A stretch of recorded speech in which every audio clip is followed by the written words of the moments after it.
తాకట్లో ఉన్న బంగారాన్ని విడిపించి ఆ రోజున మార్కెట్ ధర కట్టి మిగిలిన డబ్బును మీకు అందిస్తుంది కొమ్మూరి గోల్డ్. పాట ఆగింది, పాట ఆగిపోయింది, జనాలు కూడా వెళ్ళిపోతున్నారు. అలా కొయ్యిలా నిలబడపోతే 10 రూపాయలు ధర్మం చేయొచ్చు కదా. హతవిధి కళాకారుడు యాచించుటయా, కళామ తల్లికి తీరని అవమానము కదా. అంటే ఆ రోజుల్లో రాముణ్ణి వెతుక్కుంటూ లవకుశులు ఆ ఊరు ఈ ఊరు గానం చేసుకుంటూ తిరిగారు కదా. మేము కూడా ఓ కళా పిశాచి ఉన్నాడని. కళా పిశాచి కాదు, పిపాసి. అదే కళా పిపాసి ఉన్నాడని తెలుసుకొని ఆయన కోసం వెతుక్కుంటా. అవును. ఏమిటి, నా ఊళ్ళో నాకు తెలియని అంత గొప్ప కళాకారుడు ఒకడున్నాడా? ఉన్నాడు సార్, ఆ పిచ్చప్పారావు అని, అలియాస్ సుయోధన సార్వభౌముడు. నిజంగానే పిచ్చప్పారావు బా. ఎందుకు సార్ అలా ఏడుస్తున్నారు? 10 రూపాయలు అడిగామా నేనా? వద్దులేండి సార్. ఆగండి నాయన. మీరేటండి, అసలే మాకు టైం లేదు, పక్క వీధికి వెళ్ళి అడుక్కోవాలి. నీకు అవసరం లేదు నాయన. ఏ ఈ రోజు మొత్తం కలెక్షన్ మీరే ఇచ్చేస్తారా? కాదు నాయన, మీరు వెతుకుతున్న ఆ పిచ్చి అప్పారావు అలియాస్ సుయోధన సార్వభౌముణ్ణి నేనే నాయన. బాబు గారు, లేవండి లేవండి లేవండి, అవసరం లేదు నాయన. ఏ మా కోసం మీరు అడుక్కుంటారా ఏంటి? లేదు లేదు, మీ ఆకలి నేను తీరుస్తాను. ఒరే పద్మశ్రీ అయ్యగారు, తాళాలు తగిలించమంటారా? ఇప్పుడు కాదురా, ఇంకా దానికి టైం ఉంది. ముందు వాళ్ళ దగ్గరున్న వాయిద్యాలు తీసుకో. ఇప్పుడు వాళ్ళు మన అతిథులు, అర్థమైందా? రా.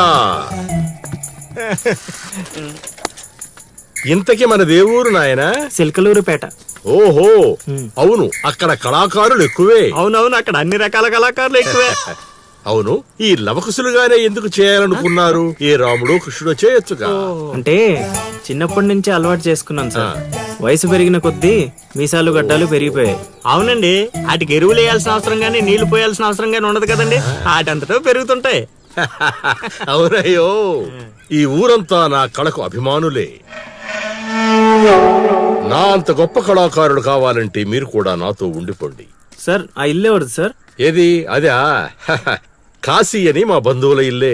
అదిగో ఎదురుగా వస్తోంది అమ్మవారి ఊరేగింపు, ఆ ఇంటికే వెళుతోంది.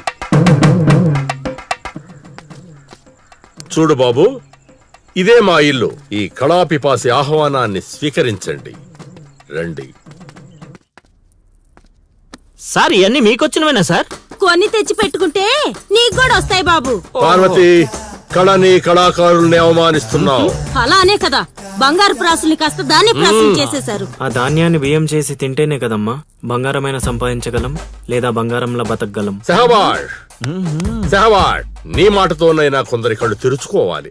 అన్నట్టు వీళ్ళు అర్థమైంది. ఏమే, ఇంకో 2 కంట వండిపడి తినిపోతారు. సత్రంలో తయారైంది కొంప. ఇది 1980లో వచ్చింది, ఇది 90లో వచ్చింది. సార్ ఇవన్నీ మనకొచ్చినవని చెప్పుకోకపోతే బతకలేదు సార్.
ఏం ఆలోచిస్తున్నావు? వెళ్ళిపోదాం పద ఇక్కడి నుంచి. ఎక్కడికి? మన ఊరికి. నాకే ఊరు లేదు. మా అమ్మ నాన్న చనిపోయి చాలా కాలమైంది. నేను ఒంటరి. అయినా నన్ను రమ్మడానికి నువ్వెవరు? అదేంటి అలా మాట్లాడుతున్నావు? నీకేమన్నా పిచ్చా? పద వెళ్దాం. ఒక్కసారి చెప్తే అర్థం కాదా? అయినా నీకు నాకు ఏంటి సంబంధం? ఏంటి సంబంధమా? ఒంటరి అన్నావు కదా, అదే ఒంటరిగా ఉన్నప్పుడు నీ మనసును అడుగు. నేను నిన్నెంత ప్రేమిస్తున్నానో నువ్వు నన్నంతే ప్రేమిస్తున్నావు అని అదే చెప్తుంది. నేను నీకు చెప్పానా? అయినా నువ్వే గాలికి తిరుగుతావు. ఎప్పుడు ఎలా ఉంటావో నీకే తెలీదు. అటువంటిది నిన్ను నమ్మి ఎలా రమ్మంటావు? అయినా వాడు నన్ను కొట్టుకుంటూ తీసుకొచ్చాడు. ఆ రోజు నువ్వు చూస్తూ ఉండిపోయావు. నిన్నేమనాలి? అదా నీ ప్రాబ్లం. ఈ మాత్రం కన్ఫర్మేషన్ చాలు నేను ఫిక్స్ అవ్వడానికి. అయినా నేను ప్రేమించిన అమ్మాయికి పెళ్ళై ఉండాలని మా గురుగారు ఎప్పుడో చెప్పారు. ఆనందం వస్తే స్టెప్ లేకుండా ఏడ్చు కూర్చుంటారా? ఇప్పుడు చెప్తున్నా విను. తెలియకుండా తీసుకెళ్ళిపోవడం, చెప్పకుండా లేపుకెళ్ళిపోవడం కష్టం కాదు, నాకిష్టం లేదు. తీసుకెళ్ళను లేపుకెళ్ళను అన్నానని నువ్వు దేనికి ఫిక్స్ అవ్వకు. ఎందుకంటే నా మాటకి నేనే ఫిక్స్ అవను. 24/7 ఎప్పుడైనా వస్తా. కొంచెం రెడీగా ఉండే.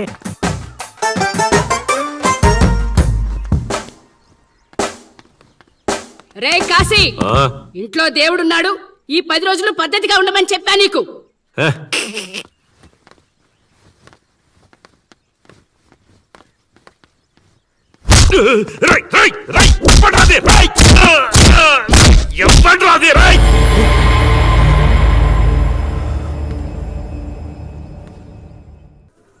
బా కాశీగాడు ఊర్లో ఆడింట్లోకి వెళ్ళి మరి ఆడిని కొట్టావంటే నువ్వు మామూలుడు కాదు బా. నువ్వు మగాడు అంటే ఈ హ్యాపీస్ మూమెంట్ లో మనం పండగ చేసుకోవాలి బా. పదా పదమా.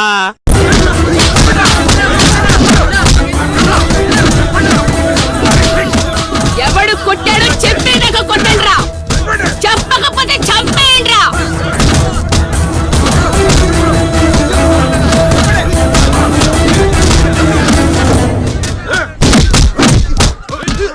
అదేంటి ఈ మనం కొడితే ఈడు ఎవడెవడో తీసుకొచ్చి కొట్టిస్తున్నాడు. ఈ అమ్మాయి ఎదురా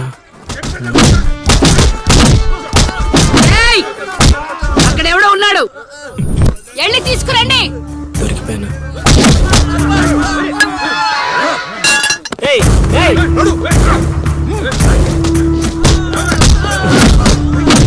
అమ్మా నాకే పాపం తెలీదమ్మా. ఎవడ్రా నువ్వు ఊళ్ళో కొత్తగా కనిపిస్తున్నావు?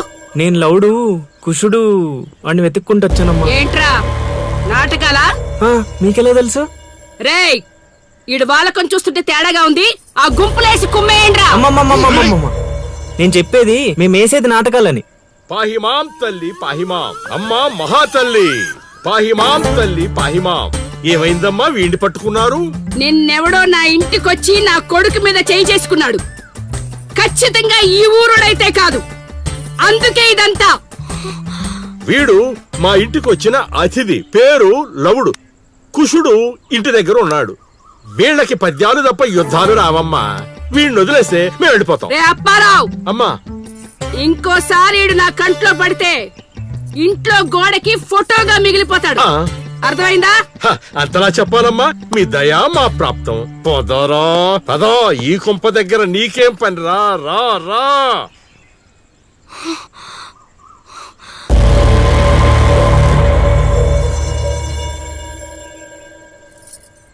ఏయ్, ఇక్కడ నీకేం పని? లోపలికెళ్ళు. రేయ్, ఆడి మీద ఓ కన్నేసి ఉంచండి.